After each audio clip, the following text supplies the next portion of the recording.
Shalom Alaikum Bapak Ibu, Saudara-saudari yang dikasihi di dalam Tuhan. Kita berjumpa kembali dalam pembelajaran firman Tuhan. Kita berdoa. Bapa, dalam nama Tuhan Yesus, sebentar kami akan belajar firman-Mu. Kiranya Roh Kudus menolong kami, supaya kami sanggup memahaminya. Dalam nama Tuhan Yesus, kami berdoa. Amin. Bapak, Ibu, Saudara-saudari yang dikasihi di dalam Tuhan, hari ini Rabu 6 Januari 2021, kita akan belajar dari Matius pasal yang ke-5 ayat 48. Matius pasal yang ke-5 ayat 48. Judulnya adalah Jadilah Sempurna. Jadilah sempurna. Bapak, Ibu, Saudara-saudari yang dikasihi dalam Tuhan, apakah kita bisa sempurna? Kalau Tuhan yang memerintahkan, pasti bisa. Masa iya Tuhan memerintahkan sesuatu yang tidak bisa dilakukan oleh umatnya? Namun demikian kita harus mempelajari apa maksud dari perintah Tuhan ini. Ada dua hal yang bisa kita pelajari dari ayat ini. Yang pertama, makna dari kata sempurna. Makna dari kata sempurna. Kita baca ayatnya. Karena itu haruslah kamu sempurna, sama seperti Bapamu yang di surga adalah sempurna. Kata sempurna di dalam bahasa Yunani adalah teleios. Itu selain berarti sempurna, juga berarti telah mencapai akhir atau telah mencapai tujuan atau lengkap. Juga bisa berarti berkembang sepenuhnya. Dalam hal ini adalah mengenai moral. Bapak Ibu, di dalam bahasa Inggris dipakai kata perfect. Nah, kata yang sama, yaitu kata perfect, itu dikenakan kepada Ayub. Bapak Ibu bisa baca di Ayub 1 ayat yang pertama. Di dalam kata Ibrani itu tam. Dalam Alkitab bahasa Indonesia diartikan, diterjemahkan saleh. Itu perfect, ya, perfect, sempurna. Apakah Ayub benar-benar sempurna? Apakah Ayub benar-benar tanpa dosa? Tentu tidak. Ayub tetap manusia biasa yang berdosa. Namun kesempurnaan yang dimiliki oleh Ayub atau yang dikenakan kepada Ayub ini, dia miliki secara proporsional, yaitu secara konsisten dan teratur. Artinya di dalam kehidupannya, apa yang disebut dengan sempurna, yang diterjemahkan saleh itu tidak naik turun, tapi konsisten dia. Konsisten dan teratur. Itulah yang dinamakan dengan perfect. Itulah yang dinamakan dengan teleios. Itulah yang dinamakan dengan tam. Demikian maksud sempurna yang dimaksudkan sebagai sesuatu yang berkembang, yang berjalan secara konsisten di dalam sebuah kebenaran, terutama berkaitan dengan moral. Itulah makna dari kata sempurna. Tapi ingat, tentu saja kata ini berbeda ketika dikenakan kepada Tuhan yang adalah sempurna, yang sejati, tanpa dosa, dan memang benar-benar sempurna. Kemudian bagian yang kedua yang bisa kita pelajari adalah konteks dari kata sempurna ini.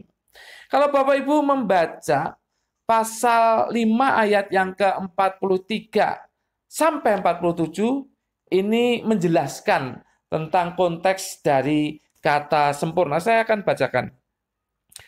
Kamu telah mendengar firman, kasihilah sesamamu manusia dan bencilah musuhmu.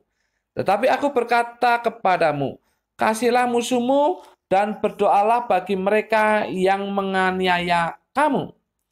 Karena dengan demikianlah kamu menjadi anak-anak Bapamu yang di surga, yang menerbitkan matahari bagi yang jahat dan orang yang baik, dan menurunkan hujan bagi orang yang benar dan orang yang tidak benar.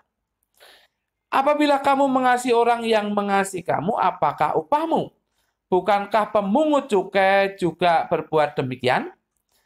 Dan apabila kamu hanya memberi salam kepada saudara-saudaramu saja, apakah lebihnya daripada perbuatan orang lain? Bukankah orang yang tidak mengenal Allah pun berbuat demikian? Bapak, Ibu, saudara-saudari yang dikasihi dalam Tuhan, konteks dari kata sempurna ini berbicara masalah mengasihi. Kalau mengasihi, orang yang mengasihi kita itu biasa. Tetapi kalau mengasihi orang yang membenci kita, yang di sini disebut musuh, itulah sempurna. Itulah sempurna.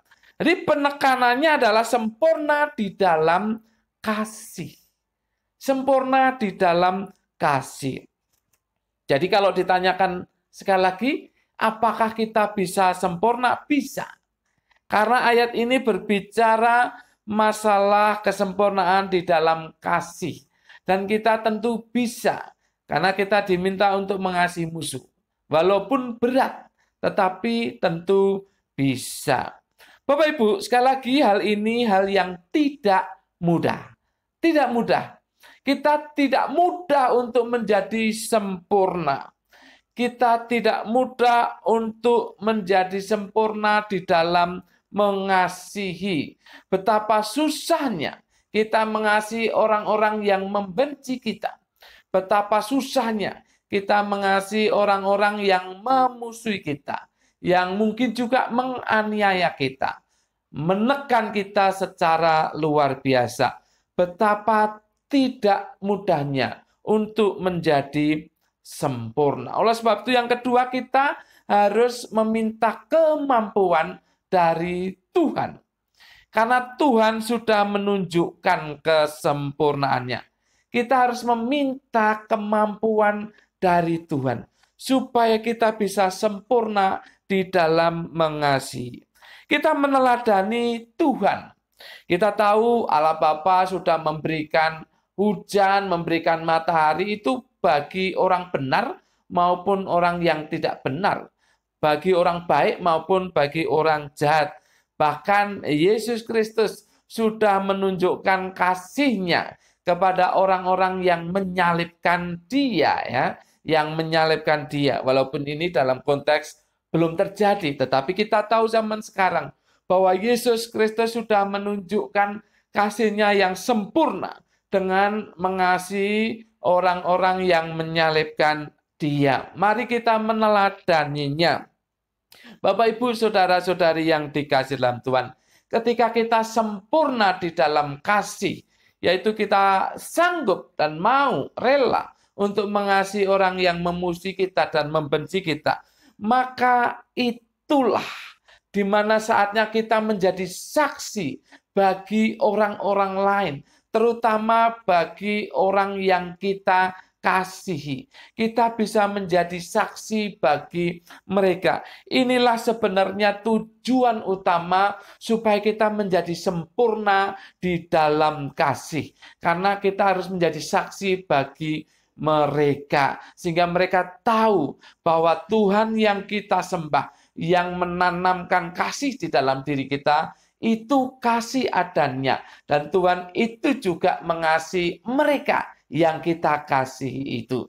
Mereka akan tahu melalui apa yang kita tunjukkan. Oleh sebab itu, Bapak, Ibu, saudara-saudari, sekali lagi mari kita mohon kemampuan daripada Tuhan.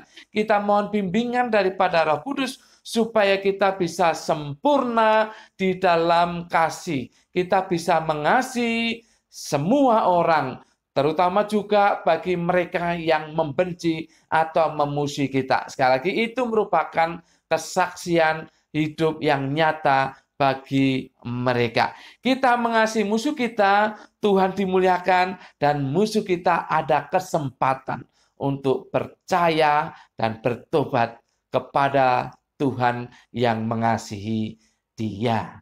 Amin. Mari kita berdoa.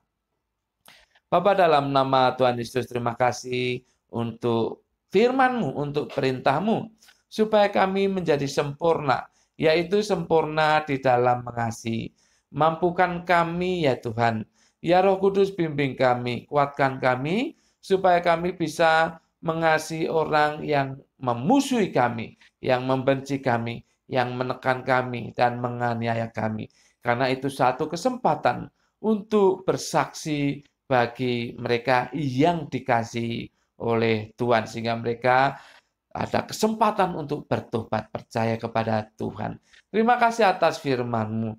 Di dalam nama Tuhan Yesus, kami berdoa dan mengucap syukur. Semua kita yang siap menjadi sempurna di dalam kasih berkata, amin. Tuhan memberkati Bapak, Ibu, Saudara-saudari senantiasa.